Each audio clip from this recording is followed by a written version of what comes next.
Hi friends, இன்னைக்கு episode review பார்த்துடலாமா? Next Meena ஸ்ருதி வீட்டுக்கு போகிறாங்க ஸ்ருதியை பார்க்குறதுக்கு. ஸ்ருதியோட அம்மா அப்பாலாம் என்ன என் பொண்ணை எங்கள் வீட்டுக்கு அனுப்பிச்சிட்டு நீங்கள் எல்லாம் சந்தோஷமாக இருக்கீங்களா அப்படின்ற மாதிரி சொல்லவும் உடனே ஸ்ருதி சத்தம் போடுறா, அம்மா அவங்க என்னை எப்போ வேணாலும் இந்த வீட்டுக்கு பார்க்க வரலாம், நீங்கள் அதை பற்றிலாம் ஒன்றும் சொல்லாதீங்க அப்படின்னு சொல்லிட்டு உட்காந்து பேசிகிட்டு இருக்காங்க. ஸ்ருதிக்கு நேற்று ரெஸ்டாரண்ட்டில் நடந்த எந்த விஷயமே தெரியாது. மீனா வந்து எல்லா விஷயத்தையுமே சொல்கிறாங்க, இந்த மாதிரி நடந்துருச்சு, ஆனால் யார் பண்ணான்னு தெரியல.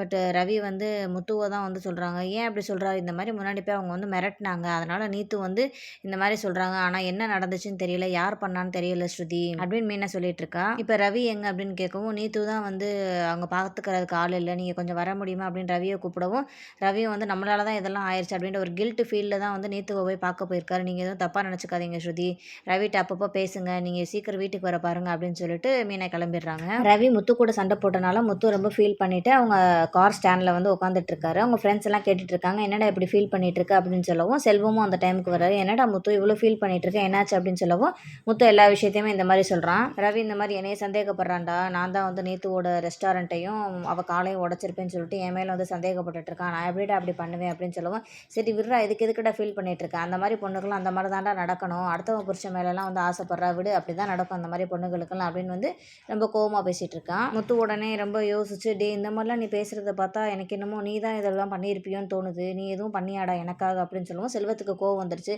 என்னடா நீ என்னைய பார்த்து இதெல்லாம் கேட்டுக்கிட்டு இருக்க, இல்லைடா நம்ம அன்றைக்கி போய் மிரட்டிட்டு வந்தோம்ல, நீ ஒரு வேளை எனக்கு நல்லது பண்ணுறதா நினச்சி இந்த மாதிரி நீ எதுவும் பண்ணிட்டியா அப்படின்றதுல கேட்குறேன். டேய் நீ எப்போ என்னைய பார்த்து அப்படி கேட்கலாம், நான் அவன் கூட வந்ததுக்கு நீ என்னையவே சந்தேகப்படுவியா, நீ வேணால் கோவக்காரனாக இருக்கலாம், நான் அப்படி கிடையாது, நீ எதுக்கத்தாலும் கை நீட்டி பேசுவேன், நான் உன்ன மாதிரிலாம் கிடையாது, அதனால யோசிச்சு தான் பேசுவேன், நீ ஒரு வேளை குடிச்சிட்டு போய் அப்படி பண்ணியிருப்பியோ அப்படின்னு வந்து செல்வம் ரொம்ப கோவப்பட்டு ரொம்ப ஓவராக பேசிகிட்டு இருக்கான். முத்து, டே எதுக்குடா இதெல்லாம் தேவையெல்லாம் பேசிகிட்டு இருக்க, டே செல்வம் நீ தேவையெல்லாம் பேசிக்கிட்டு இருக்க, நீ ஒரு வேளை பண்ணியிருப்பியோ அப்படின்னு தான் நான் கேட்டேன், அதுக்கு எதுக்கு நீ இவ்வளோ பேசிகிட்டு இருக்க, நீ எப்படா என்னைய பற்றி கேட்க போச்சு, நீ கூட இவ்வளோ நாள் பழகி இருக்க, என் மேலேயே நீ சந்தேகப்படுற பார்த்தியா அப்படின்னு வந்து அவங்க ரெண்டு பேரும் வந்து வாக்குவாதம் பண்ணிட்டு இருக்காங்க. உடனே அவங்க ஃப்ரெண்ட்ஸ்லாம் வந்து, டே விட்றா, எதுக்குடா இதை போய் இப்போ சண்டை போட்டுட்டு இருக்கீங்க, மற்ற ஃப்ரெண்ட்ஸ் எல்லாம் செல்வத்திட்டு வந்து சொல்கிறாங்க, டே அவன் தான் கோவக்காரன்னு தெரியும்லடா, நீ ஏன்டா அவன்கிட்ட போய் இதெல்லாம் பேசிகிட்டு இருக்க, அவன் கொஞ்சம் நேரம் கத்துவான் அப்புறம் சரியாயிருவான், நீ ஏன் இதை பற்றி பெருசுப்படுத்திட்டு இருக்கேன்னு சொல்லுவோம். ஆமாம், நீங்கள் எல்லாரும் அவனுக்கு தான் சப்போர்ட் பண்ணுவீங்க போங்க அப்படின்னு சொல்லிட்டு கார் எடுத்துகிட்டு கோவமாக போயிடுறான். நெக்ஸ்ட் சீனில் மீனா ஒரு கடையில் பூ கொடுத்துட்டு இருக்காங்க. அப்போ பார்த்தா திடீர்னு ஒரு ஆக்சிடென்ட் ஆகுது. ஒரு கார் வந்து வேகமாக ஒரு அம்மா வந்து அடிச்சிருது. அந்த இடத்துல கூட்டம் கூடிடுது. எல்லாருமே வந்து பார்த்துட்டு இருக்காங்க. ஐயோ என்னாச்சுன்னு மீனாவும் அந்த இடத்துக்கு போகிறான். கார் டிரைவர் எல்லாருமே வந்து வெளியே இழுத்து போட்டு அடிச்சிட்டு இருக்காங்க. அது யாருன்னு பார்த்தா முத்துவோட ஃப்ரெண்டு செல்வம். அவன் முத்து மேலே கோவமாக வந்தால வேகமாக வந்து அந்த அம்மா மேலே அடிச்சிட்டான். மீனா அடிப்பட்டவங்களை பார்த்து ரொம்ப ஷாக் ஆகி உடனே முத்துக்கு கால் பண்ணுறான், எங்க இந்த மாதிரி அப்படின்னு சொல்லிட்டு அழுதுகிட்டே வந்து பேசுகிறான். மீனா பொறுமையாக பேசுன்னு சொல்லுவோம்.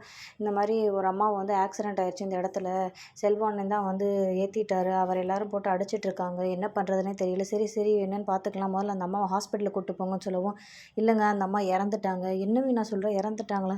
ஆமாங்க, இறந்தது வேறு யாரும் இல்லை, நம்ம அருணோட அம்மா தாங்க. இங்கே வந்து ஒரு நர்ஸை செக் பண்ணி பார்த்துட்டு சொன்னாங்கங்க அவங்களுக்கு உயிர் இல்லை அப்படின்னு, என்ன பண்ணுறதுனே தெரியல, சரி இரு நான் வரேன் அப்படின்னு சொல்லிட்டு நெக்ஸ்ட் சீனை காட்டுறாங்க. நெக்ஸ்ட் சீனில் அவங்க அம்மா இறந்துட்டாங்க. இந்த மாதிரி வீட்டில் எல்லாருமே கூடி இருக்காங்க. அருண் அழுதுட்டு இருக்கான், சீதா அழுதுட்டு இருக்கான், எல்லாருமே வந்து பார்த்துட்டு இருக்காங்க. அப்போ அந்த டைம் முத்துவும் மீனாவும் மாலை வாங்கிட்டு வராங்க. முத்து கரெக்டாக வீட்டுக்குள்ளே வர்றப்பவே, ஏய் நில்றா, நீ எதுக்குடா உள்ள வர, உன்னால தானே எங்கள் அம்மா செத்தாங்க, நீ தாண்டா எங்கள் அம்மாவை கொண்டுட்டேன் அப்படின்னு சொல்லிட்டு அருண் வந்து சொல்லிட்டு இருக்காரு. இதோட இன்னைக்கு எபிசோட் ரிவ்யூ முடியுது. நெக்ஸ்ட் எபிசோட் ரிவ்யூவில் பார்க்கலாம். பாய்.